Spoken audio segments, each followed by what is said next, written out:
So, the movie premiered 20 years ago, guys. I don't know if you knew this, but this film was birthed out of an incredible theatrical experience. To modern film goers, to young people nowadays, what do you encourage in terms of their theater-going habits? Well, I think a lot of people know that it's fun to see a scary movie in a theater, but I think it's just as important, or maybe even more important, to see a comedy in a theater, to laugh with people. And that was the thing that when the movie came out, we would go to theaters and sit in the back and just watch people respond, and it was so fun to see people laughing and together. I remember seeing them like rocking in their seats, and we couldn't believe that the movie was doing that for them. And I think it's that collective experience, like how you can even tell when someone's moved, but you can feel it in the room when there's quiet, or. So I guess I think we just need more of togetherness right now than separation. We can all watch anything we want on our phones, but to go into a room, a dark room especially, it's just the most cool journey. It just takes you somewhere, and you don't get that from a little screen that you're holding in your hand with all this other business going on.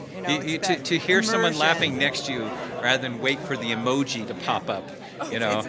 Movies are the original immersive experience. It's just like, I just wish maybe they're too expensive. I don't know, but they don't have to be. They don't have to be, and there's second run, movies playing all the time that are cheaper. But I just hope that it gets rediscovered. The pleasure of movie going, theater going, is I'd like to see a trend in that,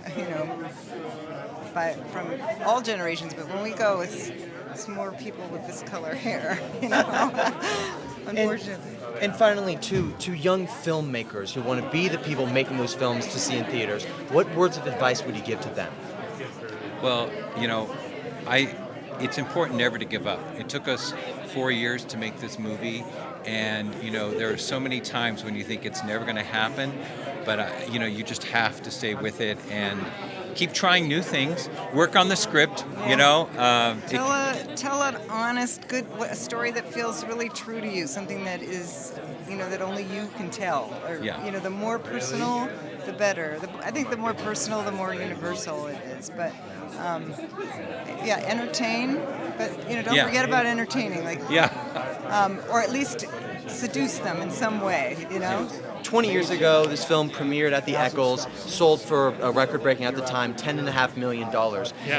What point during Sundance did you realize that this film was, one, a hit, and when did you realize that this was a film that would go for a lot longer than just being like one of the top movies of the year? Look, you never know.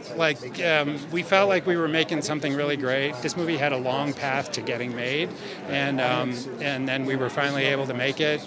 It was one of the greatest filmmaking experiences I've ever had. It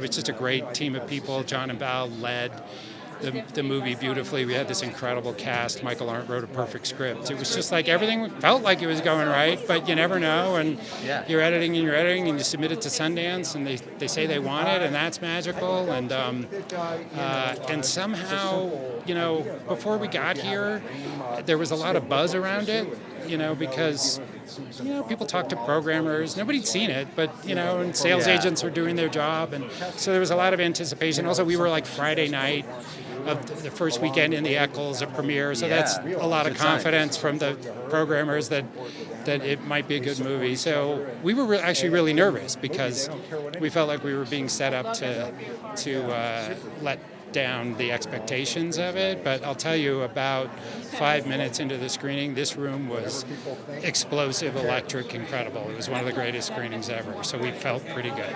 And so, you talked about how difficult it was. I mean, the film took, I believe, 5 years to make. You went through so many different studios. What was there a particular moment, maybe like the lowest moment, where you guys were like, we still want to make the film, but this is really a lot?